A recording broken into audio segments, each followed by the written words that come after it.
forgotten. And this is when, even though it's in Tiger's Voyage, it actually happened in Tiger's Quest. And this is when Lokesh has captured Ren and he's torturing him. And this is, Ren gets a special visit, so you see how he loses his memory in this one. So, Lokesh's men turned off the glaring overhead lights and slammed the door shut, plunging me into the blackest darkness. The click of the lock echoed through my dungeon of horrors. Suddenly, I heard the tinkling of bells, and a pinpoint of light penetrated the darkness. The soft, buttery yellow flicker grew brighter, and then a shadow, an outline of a person, stepped through it. A beautiful woman approached me, and in her shadow was a man. "Kelsey?" I whispered hopefully and guiltily at the same time. "No," quiet feminine voice answered. "It is I, Durga. I promised Kelsey I would watch over you." The goddess looked like one of the statues come to life, but she only had 2 arms and carried no weapons.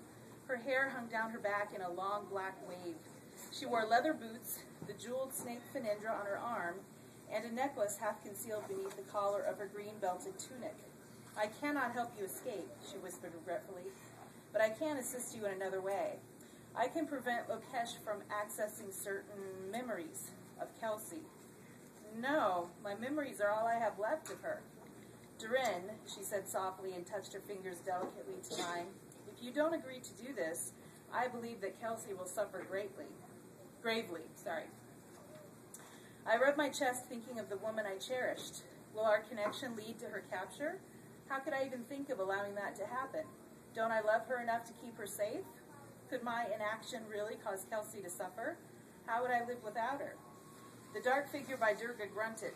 I tried to see his face or catch his scent, but I could only tell that his tenor was subdued and non-threatening. "Who is he?" I asked. "He is my consort. Do not concern yourself with him right now." I nodded, acknowledging what had to be done. It was the only way to save Kelsey. Mournfully, I asked, "Will I never remember her again?" "Your memories will only be blocked temporarily. To ensure that, you must choose a trigger that will jar your memory, something that will prove to you that Kelsey is safe from Lokesh." The man in the corner turned to Durga, who nodded before saying, "Kelsey is safe with your brother, is she not?" What exactly was she trying to get at? Did she want me to turn Kelsey over to Kishan? Not in my lifetime. Grudgingly, I admitted, "Yes." Durga nodded. "Very well. Your trigger shall be a kiss." My mind reeled. How had all this happened?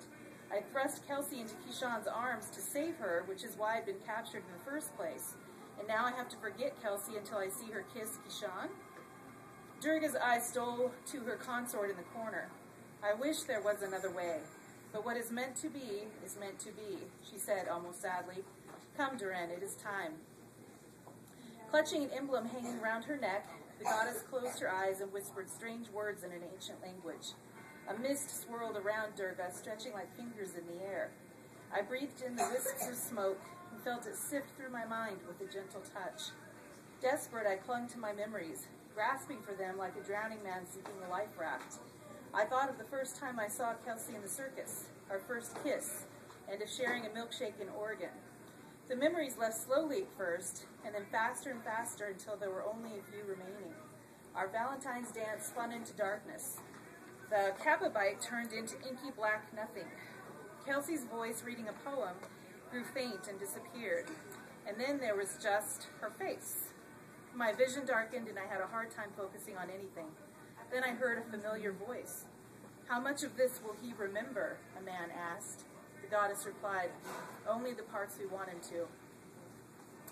Rejection penetrated the black fog in my brain, and I tried to make sense of the impossible.